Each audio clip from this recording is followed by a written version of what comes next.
You encourage younger students to be independent, to think independently, to ask tough questions, right? And don't be shy. So how do we change that? Making more kids going overseas? It must go through parents, and from age 3. If you started in the university, the train has left the station. No train in the station. I remember my father, when I came to him with questions, he said, go to the library, find for yourself, come back, and we'll discuss it. So we can get started once you are ready. Yeah, of course, I'm ready. Yeah. So I want to kick off to ask your impression on this year's Nobel Prize in Chemistry. I thought it was an excellent prize. Yeah. We have a guy. I'm not commenting on the prize committee. I'm commenting on the discovery. The discovery, yeah, indeed. The discovery is very important. It's a tool. Yeah. Actually, the prize was divided into two. Yeah. So AlphaFold as a tool, and then AlphaFold, and then synthetic proteins. Yeah. So the AlphaFold is amazing. They already got the Lasker last year. I think that it's instead of working forever on crystallizing one protein, now in no time the computer can give you millions of proteins. Yeah. True, it's based on previous knowledge. Yeah. Because they accumulated huge knowledge on how different amino acids are interacting with one another. So it's based on that plus AI. But I mean, it will advance not only knowledge, but it will advance medicine in a big way. Because if you have a target protein, let's say that the protein is mutated. Now you have the three-dimensional structure, and now you can design small molecule that will dock into the mutated protein and modulate it. Let's say it's a kinase in cancer that is accelerated, so it will be inhibited and so on. I think it's revolutionary. Yeah, so for researchers like you and your colleagues, what kind of, so AlphaFold 3, so how powerful are they? So are they going to accelerate research, or do you expect more breakthroughs down the road? I think both. I think both. Research, of course. We are already using it. We have a new protein, we have the structure. Now we are thinking about mutations and so on and so forth. And it will accelerate, of course, application, mostly drug development. And maybe even correction of mutation by CRISPR, because it's amazing. It's really amazing, and it shows that. I think that it also symbolizes the power of interdisciplinary science. These people are coming from Google. Yeah. They are not biologists, and biology needs computation. So I think that, and also it shows you the power of the commercial companies. Because it didn't come from university, it came from a company that made the database now available for researcher. So I think that it has a lot in it. Besides progressing science and medicine, it shows the power of interdisciplinarity. It shows the power of collaboration between academia and commercial companies that are green. So they are serving the public. I think that it has lots of positive messages in it. Yeah. So, and the other side is, of course, the David Baker one, which came from the academia, is how to make protein that better than God made. Yeah, and it's like it's the first man-made protein. They ever, did it. Right? They did it. Yeah. They did it. Men designed. Men designed. Yeah. Men designed. Made is not a problem. Men designed. And how revolutionary is it? I mean, if we can design new proteins, what are the potential uses for them? Are they going to treat cancer? Well, you can do it for agriculture, for example, protein that can stand, harming agents, drought, for example. So drought resistant? Drought resistant, for example, and harming agents like insects and so on and so forth. Protein that will not need using of chemicals in the field in agriculture. That's one hand. Protein for infusion, for example. Let's say that you are lacking, you have a mutated protein beside CRISPR. We are infusing a lot of proteins. We are using antibodies nowadays, but the antibodies are short-lived. Maybe we can make now antibodies that will be very long-lived. One shot, and the antibody will live in your body for months. It will not be taken up by the liver to be degraded. Think about it. It's endless. It's really endless. Are we getting into a new age where gene editing can be enhanced with this new protein designed by Gene editing or it's a different field? is one aspect. Yeah. You know, we are correcting. Yeah. Making protein is a different aspect. I think that we are approaching curing of diseases and developing of drugs from several directions. Yeah. And I think that at the end of the day, the armamentarium will be very rich.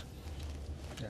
And it seems as if we are we are preparing for the building blocks for the next generation of revolutionary healthcare. I think one of the interesting fields that you've been working on is customized healthcare.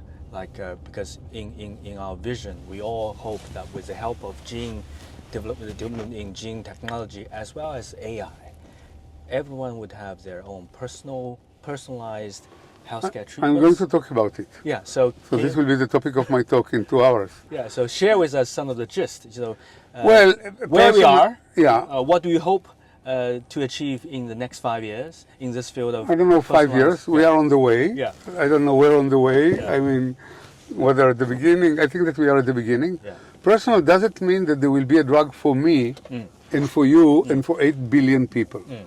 Personal means that the diseases are not going to be one disease. Let's say 10 years ago, breast cancer was breast cancer, right? It was a tumor in the breast, and people jumping on the woman with surgery, with chemotherapy, with radiotherapy. The same for prostate, for Alzheimer's. Now we are going to stratify the diseases according to the mechanism behind. So breast cancer can be progesterone receptor mutation, can be estrogen receptor mutation, can be EGF, can be triple negative, can be more. So we are now going to target, so the first thing when a woman will come with a lump or a man with a prostate cancer or whatever, we are not going to jump with the surgery. We are going to take sequence and to understand the mutation behind. So gene sequencing is the first, exactly. very first step. Yeah. And we are going, and it's not only gene sequencing, it will be also epigenetic and metabolomic. It will be an omic type of a survey because, initially it will be gene sequencing, but maybe, there are sequela to the gene sequencing. We want to really profile the patient. And maybe it's RNA and not DNA. Maybe it's a transcriptomic and not genomics. And I think that accordingly we are going to fit the treatment. So the treatment will be target oriented. Yeah. It's not going to be like, wow, one size fits all with side effects. Tailor-made is really we are going to put the bullet directly into the target. Yeah. So I believe that many diseases will be stratified into 10, 15 different reasons. And we are in the process, I think, of understanding it. What we are building now are banks. Yeah. We are building bank of breast cancer, of prostate cancer, of Alzheimer's. When you say banks, we are actually collecting data. The banks will stratify, exactly. Yeah. They will tell you how many causes are there for breast cancer, for Alzheimer's, for prostate cancer, for whatever. Yeah. But it seems as if, there's a lot of excitement in terms of really having the targeted treatment for individual or for different kinds of cancers. But in reality, it's not that easy. So how do we manage that It's not that easy. In theory, it's easy. I understand your gene and I can do all the profile, but the medicine may or may not work. And it's now currently very expensive also. Okay, so when you said it's not easy, it means a lot of things. You just mentioned price. Yeah. Price is a big problem. Big problem, like $1 million treatment. You're right. That's a lot. Especially for a rare disease. If there are 10 kids or 20 kids, $1 million per kid, no country can afford it. Yeah. So price will be, so that means that maybe governments will have to subsidize it. Yeah. Especially when the diseases are more common. Yeah. Because what happened to the company, when there was one treatment for each disease, the company made billions of dollars.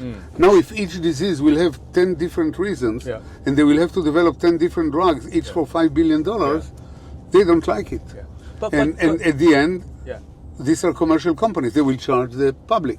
But if from a layman's perspective, if the basic foundations of the treatment is the same. So all we need is really collecting the data, understand the differences of each triggers, and then apply methods to address the origin of the gene. That's a layman's perspective. So the foundation should be the same, whereas the application No, but the foundation may also change because in cancer, for Yeah. example, the genome is unstable. Let's say that I discover one mutation, yeah. I start treatment, and then another mutation pops in to develop resistance. What is the issue of drug resistance? So not only in same thing- antibiotics, okay. but also in cancer. People are developing. Initially the disease responds, the So the patient tumor looks gets okay, smarter, okay. and then the next day, Yeah. wow. Yeah. Resistance develop. So we may need to repeat the sequence Yeah. and to understand and to develop the second line and the third line of defense. Okay. So diseases are more, and not all diseases will be in the sequence, and some of them will be indirectly. So for example, let's say corona. Corona is not a genetic disease. Corona is a virus. Yeah. But the fact that you are strong and overcome it easily, and I'm weak and Yeah. deteriorate, mean that something in my immune system. So I will have also to discover not only the reasons for disease, but also the way that the body fights diseases. Yeah, yeah. So what the happens body in is aging? very Complex. Yeah, but what happens in children? Yeah. What is long COVID? Yeah. Why certain people have long COVID while others don't have long COVID? So that's more complicated. It's not, okay, I have a mutation and the mutation, the connection between the mutation and the disease is direct, A to B. Yeah. It may be A to G, yeah. and somewhere in between something happens. Yeah. But I think that knowledge will come. At the end of the day, we'll have a map. Yeah. It will take time. It will take time. So, and then also you've alluded that the healthcare system, public policy needs to change to adapt these, not only to drive down cost, but also I think for healthcare itself, how can we collect more data? How can we deal with privacy It's not issues? only collecting data, it's sharing data. Sharing, yeah. So make all these data available to researchers, and we need massive banks of data. We're not So talking here about. there are also economic interests. Yeah. Because the health agencies, let's say that in Israel, I don't know how it's in China, Yeah. but in Israel we are 9 million people. We are insured by 3-4 agencies. Okay. There is one big that has 6 million. Yeah. They have my data, Yeah.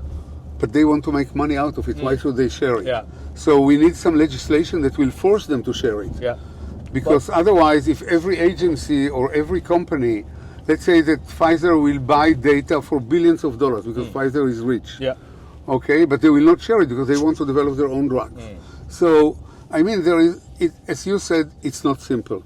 It's money, it's economic interest, it's the fact that not all the diseases have a direct connection between the mutation and the symptoms, but there are steps in between that we still have to uncover. Some of them are epigenetic. Yeah. We are different epigenetically, not only genetically. It's complicated. So let's divide it into two. I think that the technological issues will be solved by scientists at the end of the day. Yeah.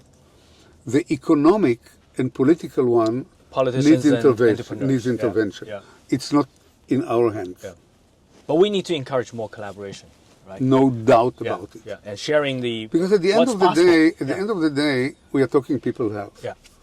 So maybe the countries have to, each country, China, Israel. So what would be your recommendation? We are to China? country China is has responsible for education. one major healthcare system, so it's comparatively easier if the government has a will, and of course if the scientists could actually put in proposals to say, okay, build the national genome bank that make it available to all researchers. Let's try to address the most expensive and the most widespread challenges, and then making extension of healthy lifespan as well as reduction of overall healthcare cost. So these are the things that could be mapped. No doubt, but China should also share the knowledge with other countries, provided that other countries share the knowledge with China. Yeah. So the it whole needs to be it's an a global issue. international. Yeah. It needs to It be is. an international enterprise. Yeah. It needs to be an international enterprise, because at the end of the day, I'm a physician. Yeah. Physician is still a profession that has morality in it. Yeah. I believe that people all over the world, wherever they are, need 3 fundamental elements provided by the government: What are the education, yeah. safety, and health. Health. Yeah. That's it. Yeah. And I think that it's the obligation of government to provide decent life, and decent life mean security, education, and health. And health, yeah, yeah. And every human being that walks on the face of Earth deserves to have these three, at least at the basic level. Yeah. And also the advancement in biology, in genome research, in AI, will not only helping us to treat cancer and all the other disease, but potentially may also help us build a better healthcare and extend lifespan and healthy lifespan. There's a lot of talk about living to up to 100 years or even longer for average Yeah, but person. if we are going to live to 100 with Alzheimer, and we are totally dependent on caregivers and the government to help us and home for the aged, then it's meaningless. Yeah. So it should be. We are talking on healthy aging. Yeah, healthy aging. So to what extent? Aging by itself is not a value. Yeah. To what extent do you think the current technology and with the advancement, accelerated advancement of the current technology, we would expect a healthier aging globally? It's also complicated. You know, if we look at history, history is very interesting. You know, I have only 10 minutes today, so I'm not sure that I can jump into all of it. Yeah. You know, 120 years ago, people lived 50 years. Yeah. They died of infection. There was no antibiotic. Yeah. There was no X-ray, not to say CT scan and MRI. Yeah. There was nothing. There was nothing. Yeah. No vaccination. Polio, you know, mumps, rubella, measles, cholera, nothing. In 100 years ago, people also die quickly. Right, most of the people. Right? Therefore, they lived 50 years. Yeah. Therefore, they didn't have the main diseases that we are dying today. There was no cancer. There's no chronic, like because they didn't live long enough to get cancer. No heart diseases, no brain diseases. So you might argue that science and technology, on one hand, extended life, but on the other hand, floated three diseases: cancer, brain, vascular. Yeah. So, but I think that we are doing better. Vascular, we are doing okay. Yeah. I think that with cancer, we are progressing. Brain is still a little bit behind. But the issue is not only that. The issue is always money. Because, you know, people in China and in Israel and all over the world, more or less, are retiring at the age of 65. Yeah, China is 63 as a state. Okay, doesn't matter. We are talking 60. 60, yeah. Now, if people are living 100, then they have 35 years, actually double the time of the working years, because you start to work at the age of 30, 20. Like, you are graduating university, marrying, and getting. So you are doubling the time of your working life, means somebody has to pay for it. If you are not working for exactly the same time that you did work, it means that you have to save. You have to save for doubling your non-working life. And especially if the last 5 years is like a terrible. And the last 5 years are terrible because the expenses are like skyrocketing.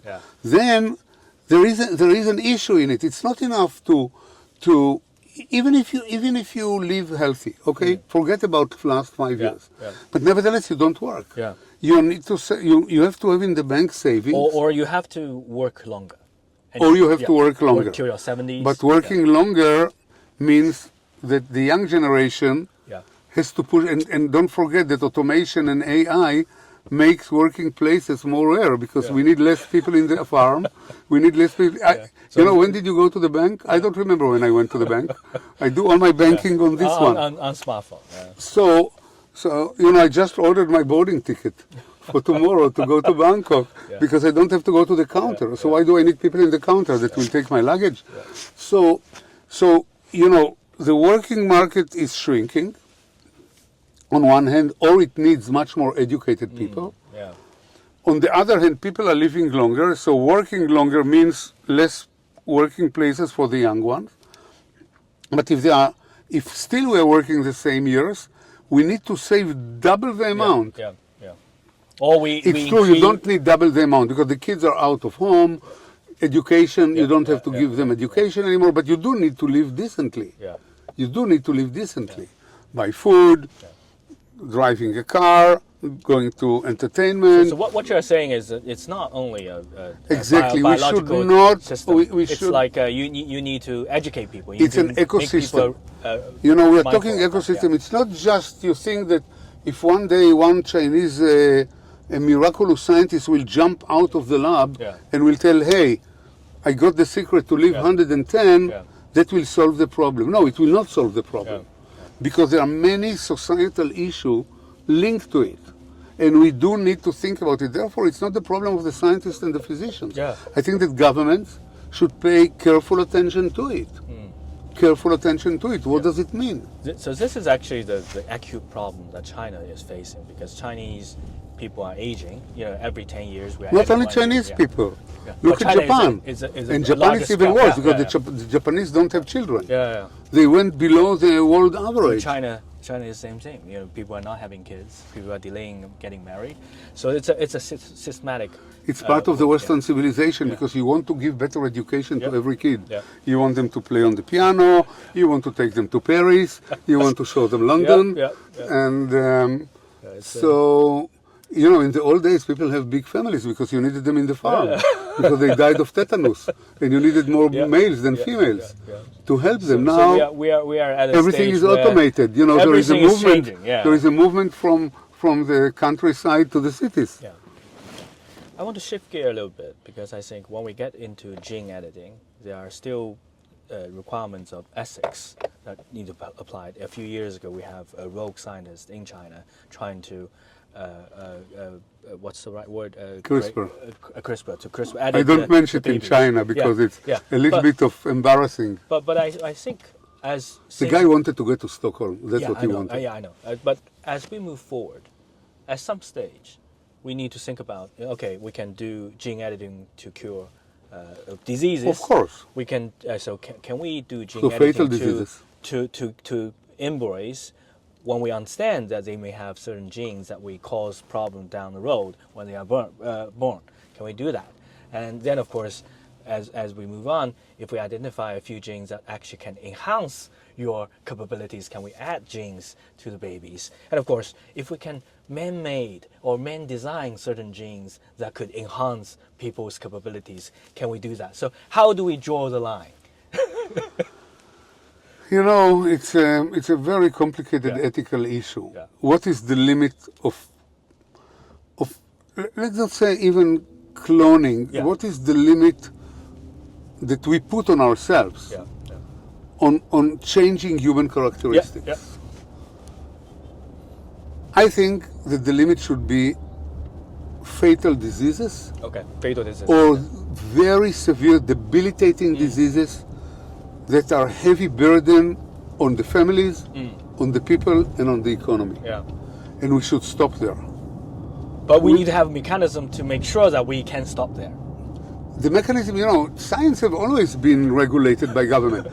Think about ABOM, nuclear energy.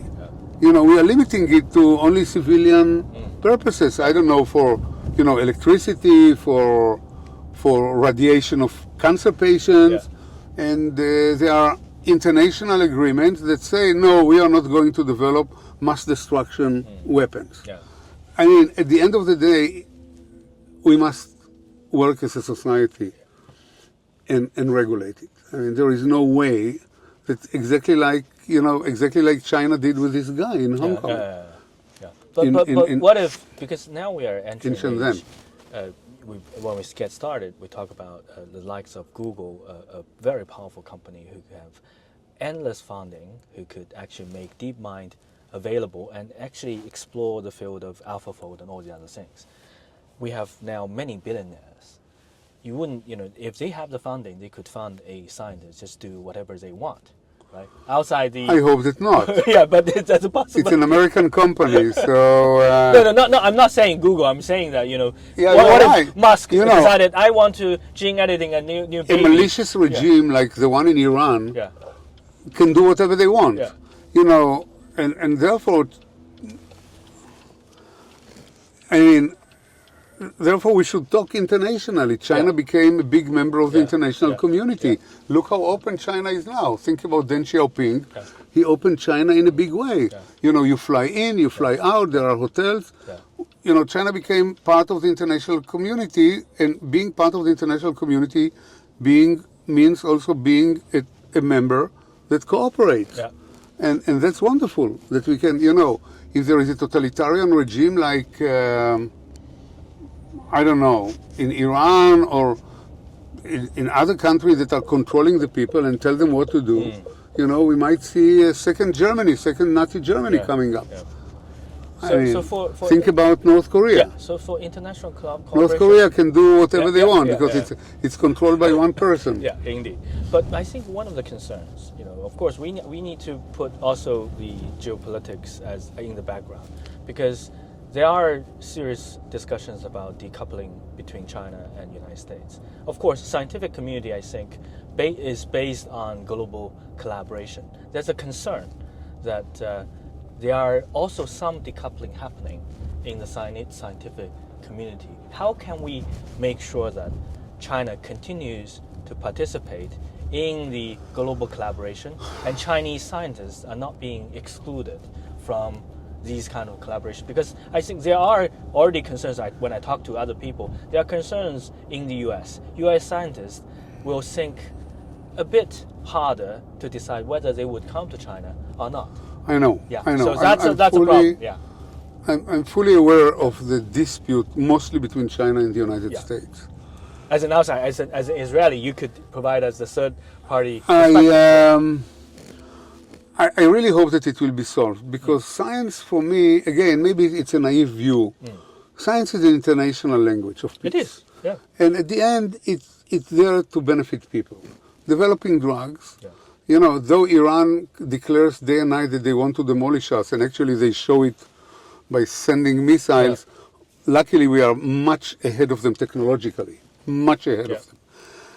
They are very primitive technologically.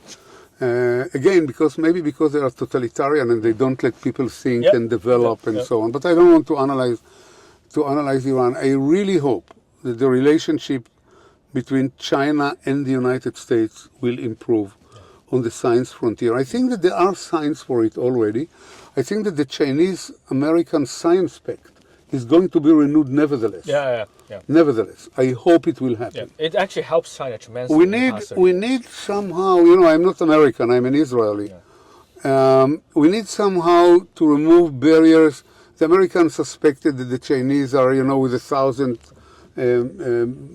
excellent plan. The Chinese scientists are going to China with American secrets and so on and so forth. By the way, many of the Chinese scientists that were accused by the Americans were acquitted by American courts. Yeah. Actually, none of them was really indicted. Yeah. It turned out to be like another type of McCarthyism by the Americans. Maybe one or two, I don't know, but there are thousands of them in the United States, and nothing happened. So, we need a little bit of time, but for me, it's a must. Yeah. It's a must. China is a superpower. It's really a superpower. And China invests a lot in science and technology. And not only in science and technology, in education, in higher education. Look at the Chinese universities. They're doing excellently. I just gave a talk 2 weeks ago in Tsinghua, in Beijing. An amazing university. I gave a talk recently in Fudan. Yeah. I have actually a very good friend. We are collaborating like this. Yeah. Professor Chen Zhu, who was the Minister of Health of China. Okay, yeah. We are very, very close friends. He is an amazing scientist, an amazing physician, internationally renowned, unbelievable. Yeah. So China has a lot to offer to the international community. So it's pity. Give it time. I have no secret. We need to build the trust again. Yeah. For me, I'm coming to China every few weeks. It's not. It's helpful. Actually, getting the link, talking to the next generation, and building up connections. I think that's crucial also for China. One last few questions. I visited Israel several times. For me, science should know. That's kind of a bottom line statement. Yeah. Science should not allow to and should know no borders, gender, color, nation, language, anything. It belongs to all of us. For Israel, I think, starting like 10, 15 years ago, when we have the book, The Startup Nation, I think a lot of Chinese firms are really turning to Israel for ideas of innovation, and to also to look at how do we build up the ecosystem of innovation. Israel is small, but I think tiny. But per capita wise, so many scientists, entrepreneurs, and even Nobel laureates like you. So can you share us, what do you think makes Israeli startup scene tick to the Chinese audience? I don't know, that there is a secret that we hide in our pocket. There is no secret. Everything is open. I think that it's the free spirit of people. Yeah. We are not stratified. In China, I think maybe it's because of such a big country needs some control. You cannot let 1.5 billion people, especially if they belong to different ethnic groups. You have the Muslims in Xinjiang and this and that. And in Israel, for example, always when I come to China, because I'm a Nobel laureate, they put me a nice girl who is in charge of me. I need to print my boarding pass, the hotel, and this and that. Whatever I ask, they say, no, I need to ask my superior. God forbid. I mean, we are not talking about the A-bomb. We are talking about moving to the venue. We are talking about giving up on dinner because I'm tired. Take a decision. I think that people don't dare. They are very much challenging the authority, right? It's not even challenging the authority is a too hard term. You're not challenging the authority, just you must be a little bit deciding for yourself. What is appropriate? Having a level of autonomy. Right? Exactly. Making decisions. I don't ask anybody. My students. Now we are talking about academic life. Forget about these girls. The students do what they want to do. I mean, of course, they are working on a project, but I never dare to design an experiment with them to the last detail. I let them fail, do it themselves, or succeed and come. Hey, Aaron.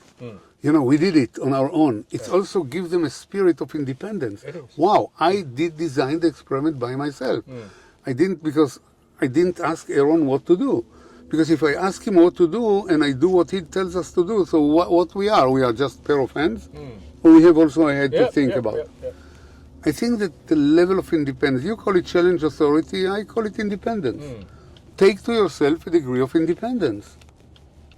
For students, I mean, my student will not order an ultracentrifuge or a microscope for $1 million, okay? But they can do experiments, and that's the way we develop independence. I recall last time you were in one of the academia in China, you encouraged younger students to be independent, to think independently, to ask tough questions.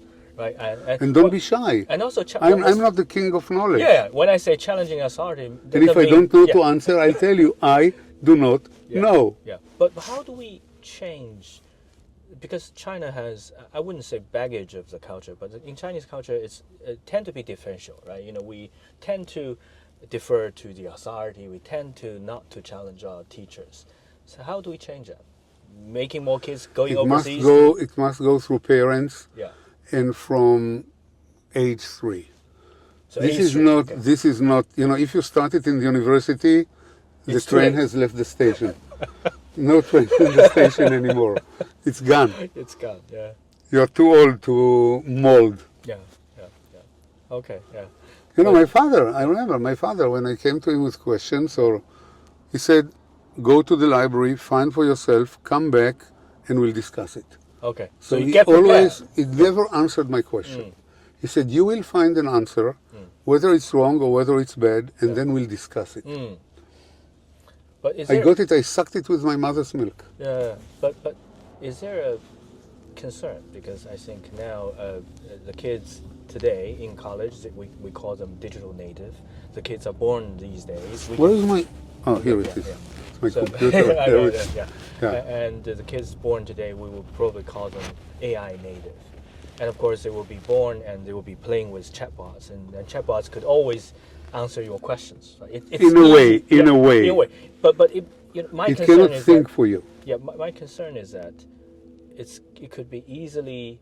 The kids could be easily trained to say, okay, if I have a problem, I'll just ask the chatbot and he will always bring me the answers. So I don't need to actually go to the library and really explore things. So that's a challenge. How do we do You're that? right. You're absolutely right. But chatbot has a limitation. It cannot think. It cannot think. I asked chatbot When do you think? What's your definition to of think? analyze. For let's think. Yeah. Let's think that I was a computer, and we would have run this discussion that we are running now for 45 minutes. 45 minutes. You think that chatbot would have told you about the pricing, about the ethics, about the age, about the 35, 65 you retire and then you live another 35, which is equal to the time you have worked, and what does it mean society? No way. No way. No way in the world. Maybe in the future, yes. Maybe in the future, yes, because it's improving. Yeah, but what if, because now we already have digital buddies, right? So what if I ask the chatbot But what to about learn what about self-pride? Yeah. What about self-pride? Yeah. So why do you need me? Why do you need me? Why do you need me to come to China and to talk to the audience if you could have not Zoom, but if you are giving an order to ChatGPT 4.0 to compose a lecture on personalized medicine? Yeah, I think. Will it be attractive, or is there? No. I mean, it's very important discussion. Or is there still a need for us, as human beings, to look at other's eyes? Yeah, definitely. Yeah. I mean, I think having the bond, being able to really talk. Why freely. do we eat together? Yeah. You know, chatbot doesn't need to eat. It can save you money. Yeah. It doesn't fly. It doesn't keep airports busy. Yeah. You have to check your luggage for TNT. Yeah. And I mean, there are some basic needs of human beings that I think no computer will able ever to circumvent. But what my concern is that I think for your generation, for my generation, we understand fully the importance of talking to people in the flesh, to actually interact with each other, to bond. But I'm talking about the young generation. Right? Okay. You know, when they are in an environment where. So you think that the young generation, they don't need friends? They do, but it's weakling. They don't want to get married, to have some reliable partner.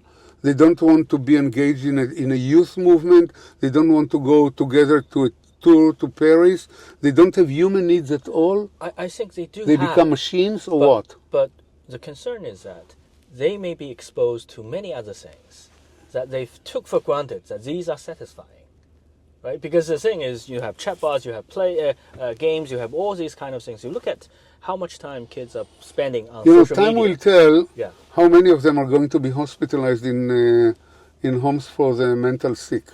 I don't know, or how many of them are needing psychological help, or even psychiatric help. I don't know. Maybe we are precipitating the next epidemic. I don't know. It will be a mental epidemic, spiritual epidemic, emotional epidemic. I don't know what it's going to be. But I believe that for centuries, human beings have evolved human characteristics that changed according to life, but the fundamental needs have remained. Have remained, and maybe if we see that they are vanishing, maybe we should be proactive in education, in teaching people social skills, in telling them to be part of a team. Yeah, it's not only teaching, but put them into practice. Exactly, put them into practice. Because if we see a danger, and people appreciate, for me it's a danger, to lose the ability to sit with you and talk, for me it's so fucking fundamental that it's like, on top of it, I have also a pride in myself that you present to me a problem, I can analyze it, I can respond to it, I can discuss it in public. Maybe I'm wrong, somebody else can come and correct it. I mean, to the fact of group thinking, of having a thinking tank. I mean, for me, these are fundamental values. You're right. You might argue, well, Aaron, you're 77, you belong to a different generation, you don't understand the young generation. But if the young generation, the only machine at the end that they'll talk to will be this one, they will be sick. They'll be sick. They'll be sick, I can tell you. So I think sick. We need to build up mechanisms to allow young kids, or actually nudge and encourage young kids to building bonds, to talk to people, reduce their reliance on a machine, learn how to use machine. Working in team. Because at the end of the day, even interdisciplinarity in science It is, yeah. means you work in team. Yeah. Everybody brings his own expertise because the sum of 1 and 1 is not 2, but rather 3. Yeah, indeed. I mean, that's a Chinese saying. This is so fundamental in science. We just talked on AlphaFold. Yeah. Where did AlphaFold came from? Yeah. It came from people that for years crystallized protein in the canonical methods, Yeah. all the knowledge of interactions. It came from computing. Yeah. It came from supercomputing. It came from AI. Think what happened. Just look what happened there.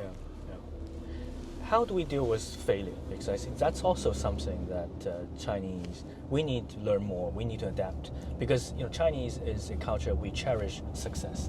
But we say we should learn from failure, but how? And if someone fails, how do we make sure that this is actually... That's another problem. Yeah. It's not only in China, it's in the East as well. I think that in Singapore it's even exaggerated. Yeah. Korea. Yeah. Japan less so, but also in the East. Because if you're always successful, then you don't have a capacity to deal with failure. And then if you are successful, always something is wrong with you. Something wrong with you, yeah. Something is very wrong with you. I never call it failure because the word failure has some negative connotation in it. I call it a lesson. Okay. Yeah. If an experiment fails in the lab, something happened. Either the idea was wrong, a priori, either the reagents were wrong, the experimental system, we should have chosen a cat instead of a rat for the experiment, or the hands of the students failed him. And we are going back to the board and analyze it and repeat it and see what's going wrong. Of course, we are not breaking our head against the wall. If it fails and fails and fails, means the idea was wrong and we change direction.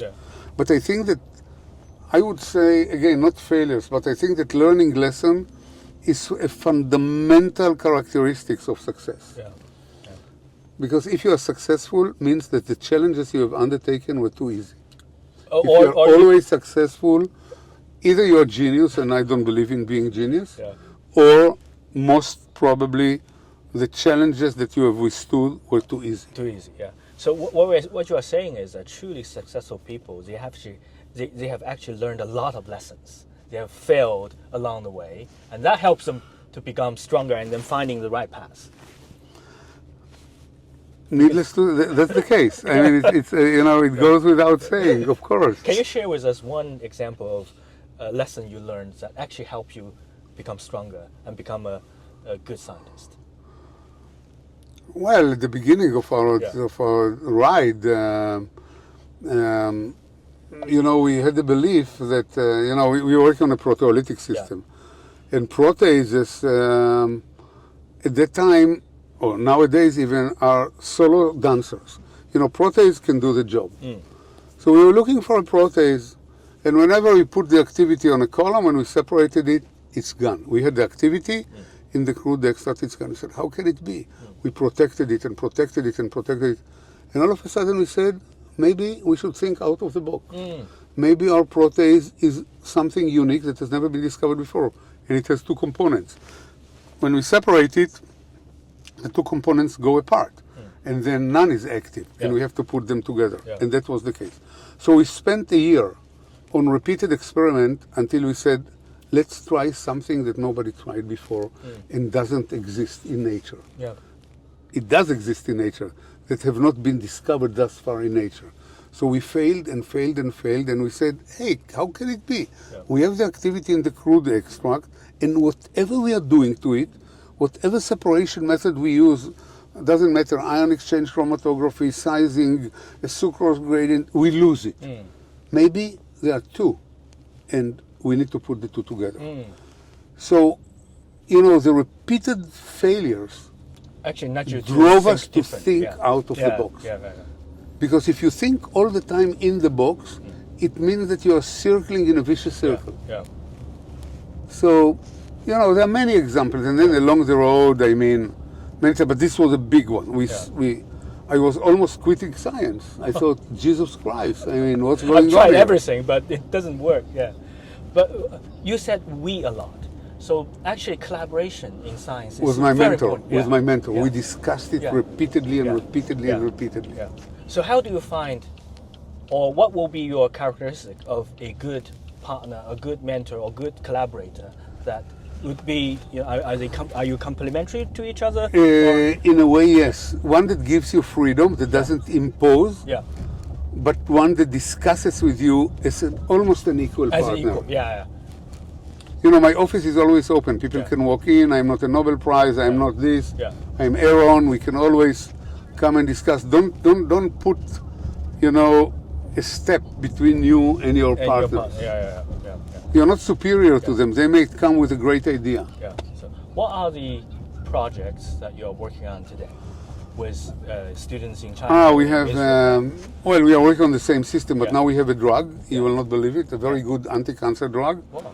And you know who develops it with us? A Chinese investment company. Wow. Here in Shanghai. Curing what kind of disease? We don't know, it's cancer. Okay, it's but cancer. We are going to patients now, so we'll test it on several cancers. The principle is very fundamental, so it should be very broad. But until we test it in patients, we won't know. So we are developing it along with a Chinese partner here, with a company called Ranyang. We are working in complete trust with one another.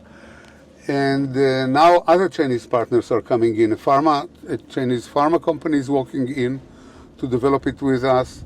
Another Chinese investors are coming in, and hopefully it will be a Chinese-Israeli collaboration. drug. Collaboration is already. Hopefully it will be a drug. I'm looking for more than collaboration now at my stage.